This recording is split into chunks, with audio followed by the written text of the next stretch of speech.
Shri Kanakadurga జ్యోతిషాలయం phone ద్వారా జ్యోతిష్యం చెప్పబడును. కుటుంబ సమస్యలు, వ్యాపార సమస్యలు, భార్యాభర్తల సమస్యలు, ఆరోగ్య సమస్యలు, సంతాన సమస్యలు, కోర్టు సమస్యలు, ఇలా మీరు ఎన్నో సమస్యలతో బాధపడుతున్నారా? ఒక్కసారి మా గురువు గారిని సంప్రదించండి. గురూజీ శివశక్తిరాజు. Phone number 9764639967.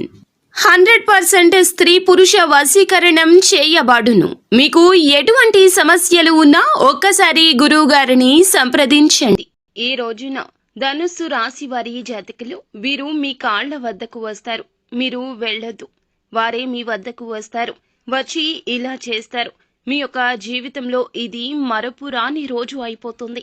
ధనుస్సు రాశి జాతకులు, మీ కాళ్ల వద్దకు రాబోతున్న వారు ఎవరు, ఏం జరగబోతుంది, అసలు ఈ రోజున ఎటువంటి ఫలితాలు పొందుకోబోతున్నారు అనే వివరాలు వీడియోలో తెలుసుకుందాము.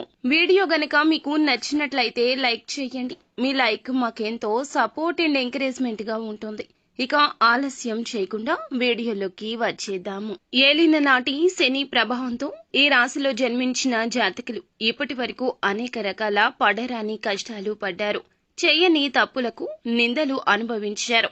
కానీ అందరినీ ఒకే విధంగా ప్రేమిస్తూ, అందరి విషయంలో కూడా ఒకే విధంగా ఆలోచిస్తూ, ఎవరైనా అపార్థాలతో మిమ్మల్ని వీడి వెళ్లిపోతే వారి గురించి ఎక్కువగా చింతించే తత్వము ఈ రాశి జాతకులకు ఉంటుంది. అందులకు గాను ఎన్నో రకాల కష్టాలు, అవమానాలు ఇప్పటి వరకు బహుమతులుగా పొందారు. అయితే ఇప్పుడు భగవంతుడు మీ యొక్క మొరను ఆలకించాడని చెప్పక తప్పదు. శని గ్రహం యొక్క అనుగ్రహం కలగబోతుంది. అన్నీ కూడాను ఇప్పటి నుంచి రివర్స్ జరుగుతాయి అన్నమాట. మీకు ఏదైతే అదృష్టం ఉంటుందో ఆ అదృష్టం అనేది ఇప్పుడు మిమ్మల్ని వెతుక్కుంటూ వస్తుందని చెప్పుకోవాలి. ఏప్రిల్ మాసం 22వ తేదీ మంగళవారం తిథి నాడు ధనుస్సు రాశిలో జన్మించిన జాతకుల విషయంలోకి వస్తే గనక, మీ వీధిలోని ఒక స్త్రీ ఈ రోజున మీ కాళ్ల వద్దకు చేరుకుంటుంది. తస్మాత్ జాగ్రత్త. తిరిగి మీ వద్దకు వస్తుంది. ఆ యొక్క స్త్రీ ఫోన్ చేస్తుంది లేదా మిమ్మల్ని నేరుగా వచ్చి కలవవచ్చును. కానీ దురుద్దేశంతో కాదండి, ఉద్దేశ్యపూర్వకంగా మంచి మేలు కలగచేయడం కోసం మీ వద్దకు రాబోతోంది. ఆ యొక్క స్త్రీ రాకతో ప్రత్యక్షంగా కాకపోయినా పరోక్షంగా మీకు మేలు అనేది జరగబోతుంది. ఎందుకంటే ఆ యొక్క స్త్రీని కొన్ని రకాల అపార్థాలు సృష్టించింది మీ జీవితంలో. మీకు అయిన వారికి కానీ, లేదా మీకు మీ యొక్క ప్రేయసికి కానీ, లేదా బంధువులకు గాని మధ్యలో ఉన్నవి లేనివి చేరవేసింది. తన తప్పు తెలుసుకుంటుంది. తిరిగి మీ వద్దకు వస్తుంది. చేసిన తప్పుకు పశ్చాత్తాపపడుతుంది. మీరు వారు చేశారు అనే విషయం తెలుసుకున్నా కూడాను ఏమాత్రము కూడాను వారి మీద కోపం చూపించడం, ఘర్షణకు దిగడం లాంటివి చేయలేదు. ఓర్పు, శాంత చిత్తంతో ఉన్నారు.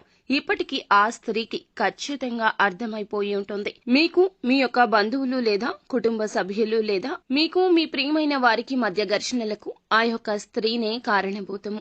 తెలిసి చేసిన, తెలియక చేసిన పెద్ద ఆఘాతాన్నే నింపేసింది. ఈ యొక్క బంధాల విషయంలో వీరు చాలా వరకు బలహీనంగా మారిపోతారండి. ధనుస్సు రాశి వారి జాతకులు, ఇది జరిగినప్పటి నుంచి లోపల మీ మనసు చింతిస్తూనే ఉంది. పైకి ఎంతో నవ్వుతూ కనిపించినా లోపల ఈ చీకటి మిమ్మల్ని ఎప్పుడూ అలముకుంటూనే ఉన్నది.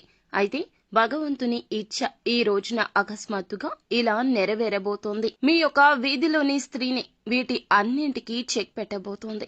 భగవంతుడే తగిన గుణపాఠం వారికి నేర్పించారని చెప్పక తప్పదు. అయితే మీరు చేయాల్సిందల్లా కోపాన్ని, ఆవేశాన్ని కంట్రోల్ చేసుకోవడం ఇక అలవాటు చేసుకోండి. అదేవిధంగా ఎవరైనా ఏదైనా తప్పు చేస్తే పెద్ద మనసుతో క్షమిస్తారు.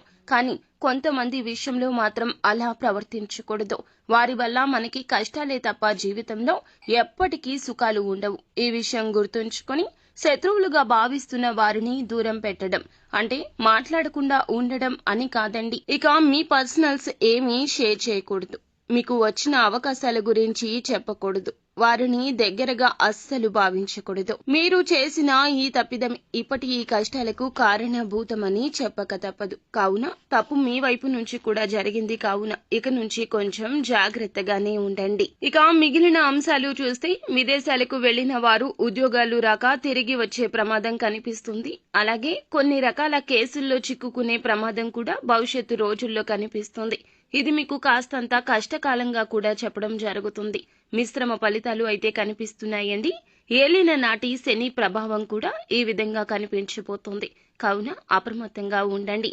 మీనరాశిలోకి శని ప్రవేశించే సమయానికి మీనరాశిలో ఏలిన నాటి శని 2వ దశ ప్రారంభమవుతోంది.